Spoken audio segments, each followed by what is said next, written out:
Pour cette deuxième interview de Japan Expo 2023, nous retrouvons Jay Square et Kim Jae-wan du manga Egregore. L'un est un scénariste français et l'autre illustrateur coréen, et c'est à travers l'interview de ce duo d'amis que je vous propose de partir à la découverte du monde fantastique qu'est Egregore. Je profite de cette introduction pour remercier Meian qui a permis cette interview, ainsi que René Park qui a été l'interprète de Monsieur Kim durant cet échange. Vous retrouverez donc une version sous-titrée sur YouTube, ainsi qu'une version doublée sur Spotify, Apple Podcast et Deezer. Sur ce, je vous souhaite un excellent moment en compagnie de Jay Square et Kim Jae-wan. Jay Square, vous aviez découvert l'auteur notamment à travers Warcraft. Comment vous vous êtes rencontrés? 일단은 제 책이 유럽에 이제 진출을 하면서 그 책을 제레미가 보게 되었고, 일단 제 그림체에 제레미가 호감을 많이 가진 것 같다. 일단 그 덕분에 저는 이렇게 이 자리에서 제레미와 함께 좋은 작품으로 사인회도 하고 또 이렇게 인터뷰도 할 수 있어서 정말 참 좋은 만남이 된 것 같다. 감사합니다. Monsieur Park était un ami de longue date depuis, ça faisait déjà longtemps que je le connaissais. D'ailleurs, il connaissait aussi Monsieur Jae-wan, Monsieur Kim Jae-wan. Et du coup, c'est grâce à lui un petit peu qu'on s'est rencontrés. Il nous a mis en relation parce qu'il savait que j'avais un projet de dark fantasy, d'heroic fantasy qui était sur les rails depuis un bon bout de temps, que j'avais commencé à écrire sous forme de roman. Donc il n'y avait pas encore le médium manga forcément. Exactement, tout à fait. Mais je voulais vraiment que ça devienne quelque chose qui se rapproche d'un manga, quoi. Même si j'imaginais pas pouvoir travailler avec quelqu'un d'aussi expérimenté. Oui. Donc quand il m'a dit que Monsieur Jae-wan il était libre, il avait pas d'autres projets en cours, il m'a tout de suite notifié et il m'a mis en contact avec lui. Bon, moi je parle pas le coréen, mais c'est lui qui fait le coordinateur pour tous les échanges. Et c'est là que j'ai eu l'électrochoc. Je me suis dit mais je connais son nom, je connais ce nom. T'as déjà vu sa patte, ouais. J'ai vu sa patte. Et quand j'ai su que c'était possible de travailler avec lui, je me suis dit tu vas être content. Voilà, c'était un rêve inespéré qui se réalisait, quoi. Et lui, il a beaucoup aimé quand je lui ai préparé un dossier avec le pitch, l'univers, les personnages, et il a vraiment accroché à l'ensemble de l'univers. Et du coup, c'est comme ça qu'on s'est lancé, quoi, dans l'aventure. J'ai déjà pu rencontrer de différents auteurs et scénaristes qui travaillaient ensemble. Ils ont chacun leur manière de travailler. Certains entretiennent des relations uniquement professionnelles et d'autres sont un peu plus proches, sont devenus amis. C'est quoi votre relation? 우리는 처음부터 이 그림이라는 스토리가 자기 이제 추구하는 방향이 거의 같았기 때문에 작품을 통해서 친구가 된 상황이다. 그래서 우리는 항상 베스트 프렌드라고 항상 먼저 호칭을 한다. 아주 좋은 관계다. Incroyable. Ce qui est bien avec Jae-wan, c'est quelqu'un de très solaire. Donc le contact dès qu'on s'est rencontrés, c'est comme si on se connaissait depuis longtemps, qu'on se côtoyait depuis très longtemps. Ouvert. Voilà, il est très ouvert et il te met tout de suite en confiance, c'est super agréable. Et du coup, le contact, il est très très bien passé très vite en fait entre nous deux. Donc trop bien. Pourtant, on s'est vu que 3 fois ce jour. C'est la 3e fois qu'on se voit. À chaque fois, Japan Expo. Bon là, il est temps que j'aille le voir en Corée un petit peu. Il faut. Parce que voilà. Tu vas les dédicacer en Corée? Ah, ce serait super. Je crois qu'il a déjà, il me semble qu'il a déjà participé à en tout cas, il y a des festivals là-bas, il y a des conventions. Donc pourquoi pas, surtout qu'il a été exporté, il est sorti pas sous forme de webtoon, mais sous forme digitale full color. Oui, d'accord. En Corée. Donc ça serait super si un jour on pouvait aussi le faire là-bas, quoi. Ce serait un accomplissement. Ça serait encore un petit accomplissement en plus, c'est clair. Tout à fait. Carrément. Depuis le tome 9, vous parliez d'une difficulté scénaristique, d'un nœud peut-être à dénouer. Oui. On a réussi à passer ce cap? Avec le tome 10, oui. Ouais. Et bon, même avec les tomes 11 et 12, parce qu'en fait, à la base, il était question de terminer la saison 1 de l'histoire en 10 tomes. Mais c'était court. Et c'était trop court. Et on s'est rendu compte que les intrigues qu'on avait lancées, qu'on avait amorcées, elles étaient trop riches pour être toutes bouclées, pour être toutes finalisées dans le tome 10. Et on voulait pas bâcler la fin. C'est une grande guerre qui a pris place depuis le tome 3. Et on voulait pas bâcler la fin de la guerre, de cette guerre-là. Et du coup, c'est pour ça qu'on s'est dit, on va faire une extension de 2 tomes. En plus, j'ai eu une autre idée après pour le tome 12 pour développer le passé d'un personnage très important. Qui, bon, je vais pas spoiler, oui. Je vais pas révéler trop d'éléments, mais il fallait absolument qui raconter son passé, qui plaît de plus en plus, tout à fait, exactement. Et il était temps de raconter son passé à ce personnage-là, donc on va prendre quasiment tout le tome 12 pour raconter son histoire, donc du coup ça prendra 2 tomes de plus pour finir cette saison. Ok. Et après, on démarra du coup la saison 2 deuxième avec partie, avec le tome 13, où les héros ont un peu grandi, un peu évolué. C'est un peu ça aussi de développer beaucoup de personnages, c'est que exactement, ils prennent de la place. Donc c'est plus dur de tout finir exactement en temps et en heure là où on veut. Donc voilà. Mais c'est pas plus mal. Johan, il est super motivé, il est toujours à fond. Donc plus de tomes, c'est pas trop au final, ça nous dérange pas. Donc, alors quand on dessine dans un monde de fantasy, un monde qui n'existe pas, quelles références prend-on, ou plutôt quelles sont tes références à toi dans le dessin? 일단 판타지는 가장 장점은 만들어진 세계이기 때문에 어디에 고착돼서 움직이는 스토리가 아니기 때문에 내가 동양인이지만 서양인들이 말하는 판타지에도 충분히 접목할 수 있는 공간이 있는 부분에 아주 매력적인 부분이고 나는 샘플을 볼 때는 감명 깊게 봤던 거는 항상 얘기하지만은 왕자의 게임. 거기에서 많은 영감을 얻는다.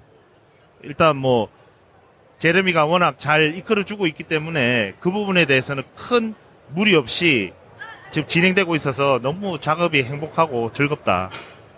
Ah, donc ça on revient sur la relation qui fait que ouais, c'est que peut-être tu peux développer. En fait, vraiment, je fais un gros travail en amont de recherche d'images, de références. J'essaie d'être le plus précis possible. Bon, moi-même, je dessine pas malheureusement. Du coup, j'ai quand même fait appel depuis quelques tomes. On a fait appel à une designeuse qui fait des concept art en fait de personnages pour quand même donner une description vraiment. Que toi tu donnes les descriptions à la designeuse. Exactement. Et qu'elle donne les références. Et après elle lui donne une référence graphique vraiment plus précise qui se rapproche vraiment de la vision que je me fais de tel ou tel décor ou personnage. Et ça l'aide bien. Vraiment, l'idée, c'est vraiment de lui transmettre de plus d'informations visuelles aussi. Parce que les mots, des fois, ça peut nous limiter. Ouais, bien même sûr. s'il faut lui laisser quand même une part de créativité. Oui, de marge pour s'exprimer exactement. Pour s'exprimer complètement. Mais ça l'aide quand même beaucoup d'avoir des références assez précises de temps en temps. Donc hyper intéressant. Ça, c'est une question qui va te concerner. Justement, j'en parlais tout à l'heure.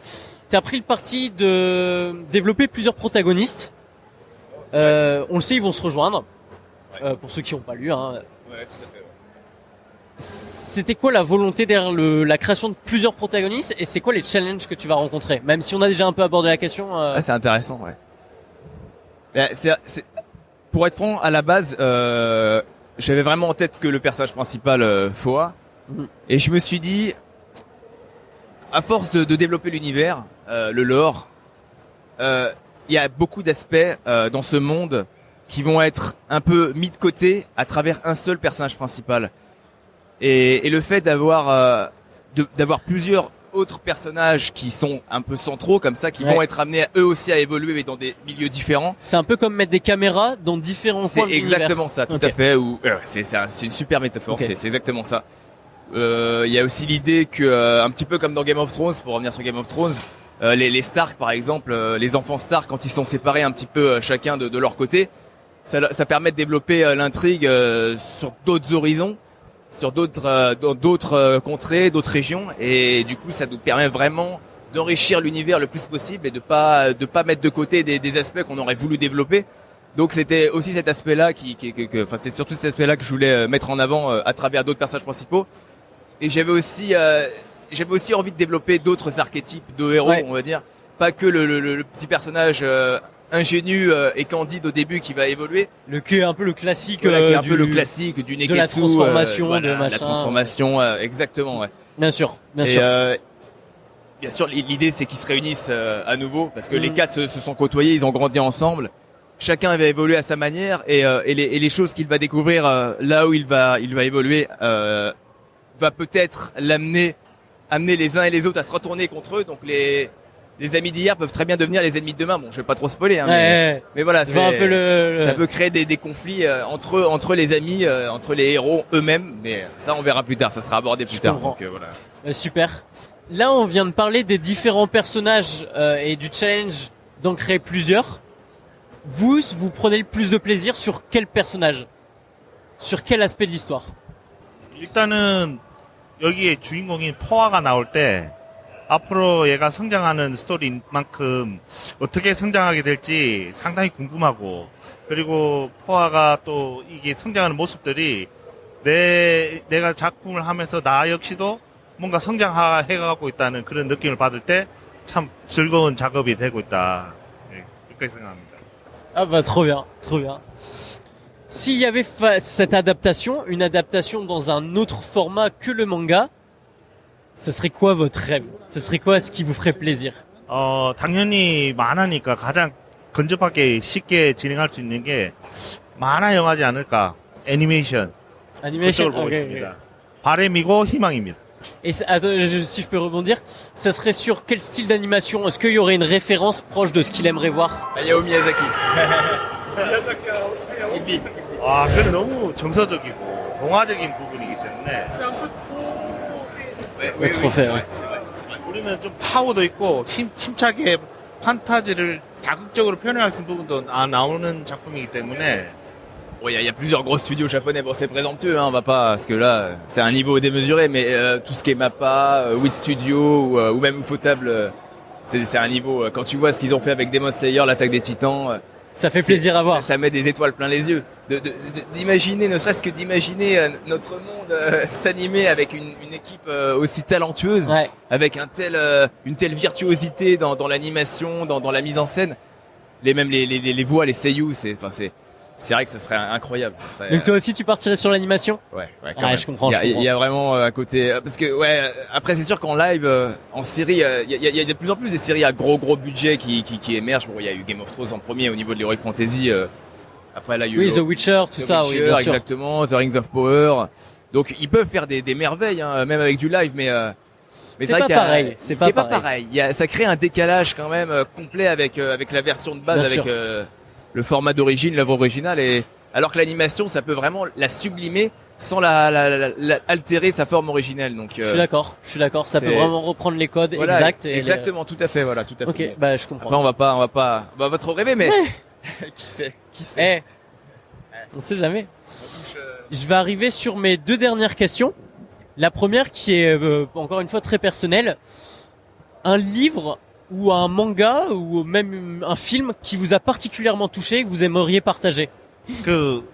최근 작보다는 나는 너무 좀 동화적인 걸 옛날에 많이 좋아했기 때문에 천공에서 너무 좋아했어요.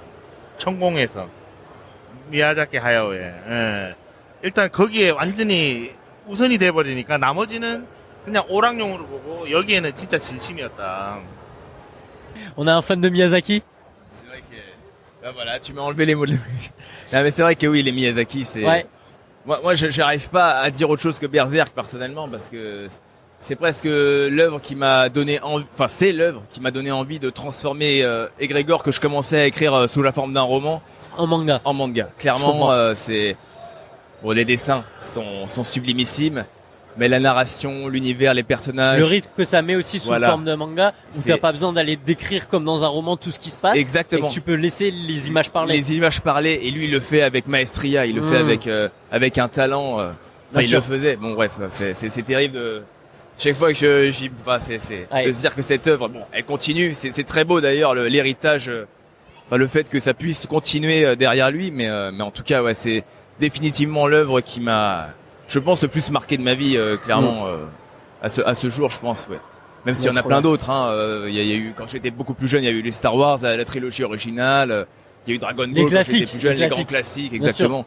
Mais Berserk, si on doit créer un lien avec Egrégor, c'est celui qui, c'est l'impulsion réellement qui m'a C'est poussé. ça, c'est ce manga-là. C'est ce manga-là. Bah, ça Ouais. répond parfaitement à la question. Ah, merci beaucoup. Et on va arriver sur la question de la fin, la dernière question, qui est, alors, pour vous, ça sera un conseil pour ceux qui veulent devenir dessinateurs, illustrateurs peut-être, et toi, à l'inverse, scénariste. 일단은 자기의 세계관을 먼저 구축하는 게 가장 중요하다 생각하고, 그 다음에는 많은 작품들을 보면서 자기의 그 부족한 능력이라든지 그런 부분들을 채워가면서 자기의 가치관, 자기의 세계를 구축해 나가면은 아마 여기에 몸을 담을 거라면은 많이 성장하게 될 거예요. C'est difficile de trouver un conseil en Oui, particulier, c'est ça, mais il y a quelque chose qui me vient. Je me dis, souvent j'ai l'impression que les gens ils pointent un peu trop du doigt quand quelqu'un va s'inspirer quelque chose. Et je trouve que c'est bête en fait, parce que toute œuvre est source d'influence, source d'inspiration. Et je me dis que quelqu'un qui commence à écrire une histoire, qui a envie d'écrire une histoire, et qui a des inspirations, qui se dit ça m'inspire, ça me pousse c'est ça qui me donne envie d'écrire cette histoire, qui n'hésite pas à puiser dans ce qu'il aime. Ça sera jamais de la copie. Ça sera juste une forme de transformation, d'évolution d'une idée de base qui va évoluer en quelque chose d'autre. Ouais, bien sûr. Donc ça sera jamais, y a pas de plagiat en fait. Ça n'existe pas en réalité. Je comprends. Des fois, bon, c'est sûr qu'il peut y avoir des choses qui se ressemblent énormément. Il peut y avoir quelque chose de très flagrant, mais en général, c'est des inspirations qui sont très bénéfiques, qui vont avoir leur propre identité elles aussi. C'est pas parce que ça vient, on peut voir quelque chose de similaire ailleurs que ça va être quelque chose bien sûr. Donc, ne pas hésiter à puiser dans tout ce qu'on aime, à continuer à s'inspirer de toute œuvre qui nous a influencé dans notre jeunesse ou au cours de notre vie. Donc voilà, c'est vraiment ce qui me vient en tête en premier. C'est un beau mot de la fin. Hein. Ah bah merci. Et ben en tout cas, merci beaucoup pour le temps que vous nous avez accordé. Merci. Et j'espère que vous allez passer une bonne Japan Expo.